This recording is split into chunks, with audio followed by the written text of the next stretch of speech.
Dahil sa bigat ng mga kable, kung kaya ala dominong nagsibagsak ang 9 na poste sa bahaging ito ng Binondo, Maynila noong 2023. Para mapigilang maulit ang insidente na ikinasugat ng 3, nakipag-ugnayan ng Manila City Hall sa Meralco para alisin ang spaghetti wire sa bahagi ng Yuchengco Street sa Binondo pa rin. Ayon sa Meralco, mula pa Abril ay hindi na bababa sa 2,000 kilo ng kawad na hindi na magamit ang nakuha nila sa lugar. Pag tag-ulan, nandiyan din yung possibility ng power outages brought about by inclement weather.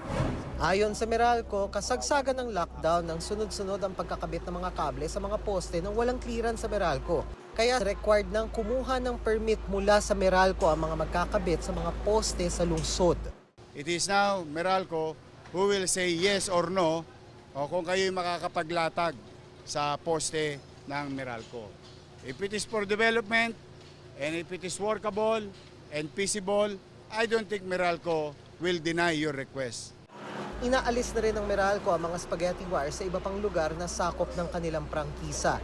Dagdag nito, may plano ng gawing underground ang mga linya ng kuryente. Pero sa ngayon, prioridad muna ang pag-aalis sa mga kableng wala naman na talagang silbi.